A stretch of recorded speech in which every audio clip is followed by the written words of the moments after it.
Halo, apa kabar Anda hari ini? Senang sekali kita berjumpa lagi dalam Berita Bandung bersama saya Rusdi Maulana. Kami akan menghadirkan sejumlah informasi menarik untuk Anda dan berikut 3 berita utama hari ini. Seorang pria ditahan aparat TNI Polri karena nekat mencoba menerobos pintu Istana Presiden di Kota Bogor. Tim SAR gabungan berhasil mengevakuasi jasad pendaki Gunung Tampomas asal Jakarta. Jelang datangnya bulan puasa, harga daging sapi di sejumlah daerah mulai merangkak naik, tembus Rp140.000 per kilogram.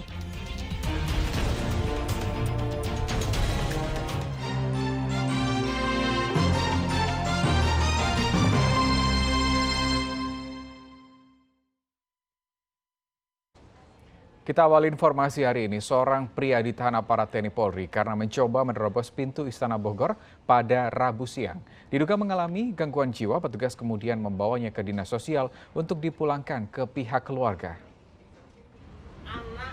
Pria atas nama Suradi asal Wonosobo, Jawa Tengah ini sempat ditahan petugas gabungan di Pos Satpol Pamong Praja, Balai Kota Bogor pada Rabu siang usai nekat menerobos pintu 2 Istana Bogor. Kepada petugas, Suradi mengaku ingin bertemu Presiden Jokowi yang berada di dalam Istana Bogor.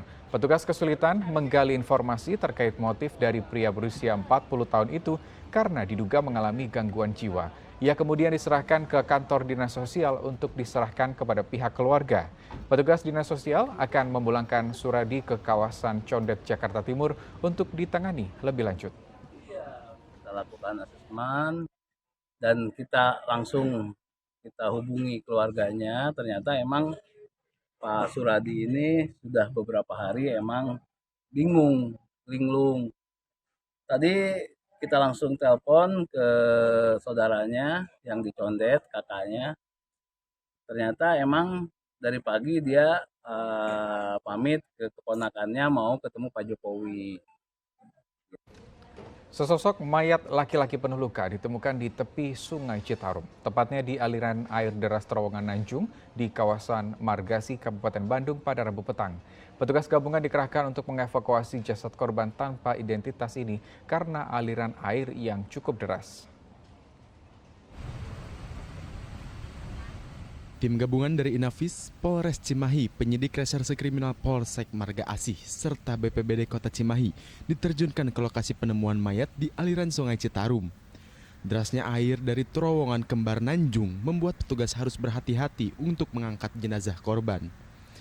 Mayat berjenis kelamin laki-laki ini ditemukan di tepian Sungai Citarum, tepatnya di terowongan Tol Air Nanjung, Kecamatan Marga Asih, Kabupaten Bandung. Korban pertama kali ditemukan warga yang berada di seberang tempat kejadian perkara yang melihat jasad tersebut mengambang dan tersangkut di tepian Sungai Citarum. Warga kemudian melapor kepada petugas terowongan air dan dilanjutkan ke Polsek Marga Asih. Dari hasil olah TKP tim Inafis ditemukan sejumlah luka lebam di sekujur tubuh korban serta aroma tidak sedap. Jasad tersebut diperkirakan sudah mengambang di air selama 2 hari dan terbawa arus deras sungai dari wilayah hulu dan menyangkut di tepi sungai. Polisi masih menyelidiki penyebab kematian korban, apakah ada unsur kekerasan atau tidak. Saat ditemukan, tidak ada identitas pada korban. Wajah korban juga sulit dikenali karena berlumuran darah. Dia berpakaian itu, celana blejin ya, yang tidak ada ikat pinggang, dan pakai kaos. Pakainya pakai jaket double. Keluarga kehilangan bisa menghubungi pihak kepolisian Bisa menghubungi antara Polsek Marga Asih atau Polres Cimahi. Diperkirakan, korban berusia tidak lebih dari 40 tahun. Untuk kepentingan penyelidikan, dibentuk tim gabungan yang terdiri dari Polsek Marga Asih dan Satreskrim Polres Cimahi. Jasad korban juga sudah dikirim ke Rumah Sakit Sartika Asih Bayangkara Polri, Kota Bandung untuk diotopsi. Muhammad Abbas melaporkan dari Kabupaten Bandung. Kita beralih ke informasi lain. Kecelakaan maut terjadi di jalur Pantura, Kota Cirebon, Jawa Barat, Rabu lalu. Bus yang melaju kencang dan hendak menyalip sepeda motor di depannya kehilangan kendali hingga menghantam sepeda motor yang melaju dari arah berlawanan. Akibatnya, ayah dan anak yang berada di sepeda motor tewas di tempat kejadian. Rekaman kamera pemantau di jalur Pantura Samadikun Kota Cirebon ini menunjukkan kecelakaan tragis Rabu pagi lalu di mana bus Setia Negara yang tengah melaju kencang dan mencoba mendahului kendaraan di depannya menghantam sepeda motor yang melaju pelan dari arah berlawanan. Kencangnya bus membuat sepeda motor terpental dan bus hilang kendali sebelum akhirnya terhenti usai menerjang pohon. Akibat kecelakaan ini, Asep dan Dava, ayah dan anak pengguna sepeda motor, tewas di lokasi kejadian. Asep sang ayah saat kejadian tengah mengantar anaknya Dava menuju sekolah. Kerasnya benturan membuat kedua korban tewas dengan luka parah di sekujur tubuh. Sepeda motor korban pun turut ringsek dan tak berbentuk. Menurut polisi, kecelakaan terjadi akibat Sanusi, sang pengemudi bus, memaksakan diri menyalip dengan kondisi melaju kencang dan jalanan licin diguyur hujan. Kondisi bus berdasarkan kita pantauan dari CCTV yang kita dapat, kendaraan bus tersebut mengendari lumayan cukup dengan kecepatannya cukup tinggi sehingga tidak bisa menghindar kendaraan yang disalipnya. Demikian. Kalau korban ini tujuannya bagaimana dan ayah dan bapak? Informasi dari di TKP yaitu korban akan mengantar anaknya ke sekolah. Petugas unit Gakum Satlantas Polres Cirebon Kota langsung melakukan olah tempat kejadian perkara dengan memeriksa keterangan saksi dan mengamankan pengemudi bus.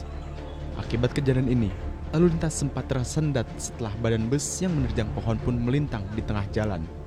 Kasus kecelakaan maut ini kini dalam penanganan petugas unit Gakum Satlantas Polres Cirebon Kota. Maruli Habibi melaporkan dari Kota Cirebon. Ya, tim SAR gabungan berhasil mengevakuasi jasad pendaki Gunung Tampomas di Kabupaten Sumedang. Proses evakuasi korban memakan waktu 9 jam.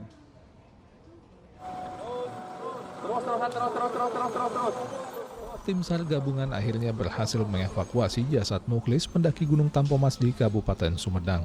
Proses evakuasi memakan waktu selama 9 jam dan baru selesai pada Rabu pukul 3 dini hari.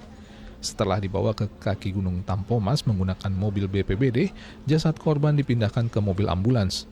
Proses evakuasi terkendala medan yang terjal dan hujan deras. Penyebab kematian korban diduga karena memiliki riwayat penyakit.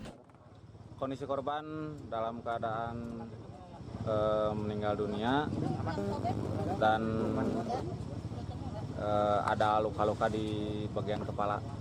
Penyebab Kemungkinan beliau atau almarhum dia punya penyakit atau terjadi pusing di perjalanan karena beliau sendiri melakukan perjalanan, tidak ada temannya.